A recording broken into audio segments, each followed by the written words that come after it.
और निशान और छाप छोड़ जाते हैं। बात हो रही है बिहार के वह दिग्गज नेता जो लालू प्रसाद यादव को कोर्ट तक घसीटा था और जेल की सज़ा खानी पड़ी थी। नमस्कार, प्रणाम, मैं हूं राजन कुमार। आप बने हुए न्यूज़ पेयर के बाद दिवंगत सुशील कुमार मोदी की वो कहानी जो 72 वर्ष के उम्र में अंतिम सांसें ली। कहानी और सिलसिला तो चलता रहा, लेकिन वह छाप छोड़ गए और कई राजनेताओं का आंखें भावुक हो गए और वह भावुक पल और भावुक इंतज़ार तस्वीरें कैद हो गई।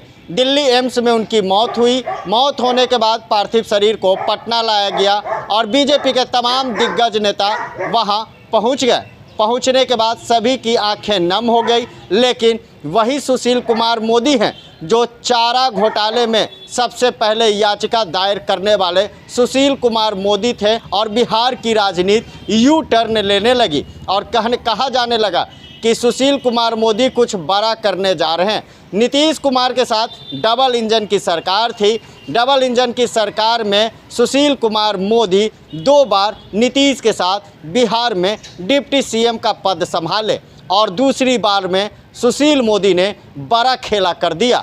कहा जाता है जानकारों के अनुसार कि एक बैठक हुई थी सीएम नीतीश का। भुंजा पार्टी काफ़ी फेमस है और उस भुंजा पार्टी में तैयारी की गई। सुशील कुमार मोदी, ललन सिंह, नीतीश, विजय चौधरी मौजूद थे और उस मौजूदगी में लालू प्रसाद यादव को किस तरीके से घेरा जाए और बिहार की राजनीति में किस तरह से रोका जाए, तो वो था चारा घोटाला।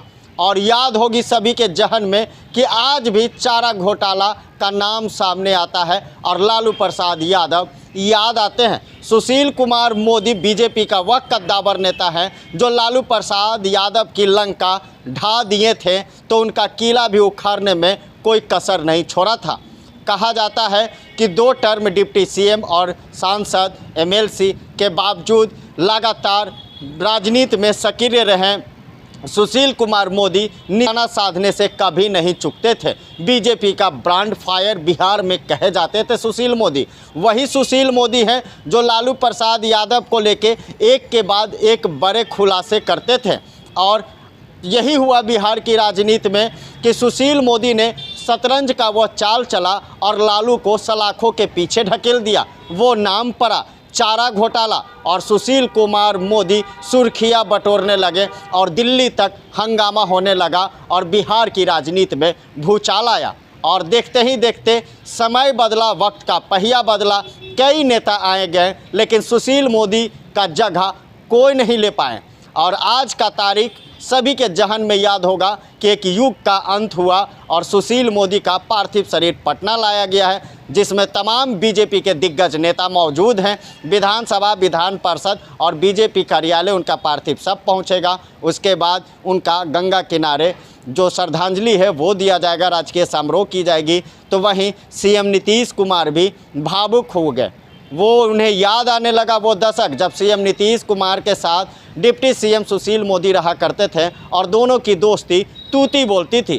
कब किस पर निशाना साधना है वह सीएम नीतीश के इशारे पर सुशील मोदी काम किया करते थे। और वही हुआ था कि लालू प्रसाद यादव को कमज़ोर करने में कहीं ना कहीं सुशील मोदी का सबसे बड़ा हाथ था।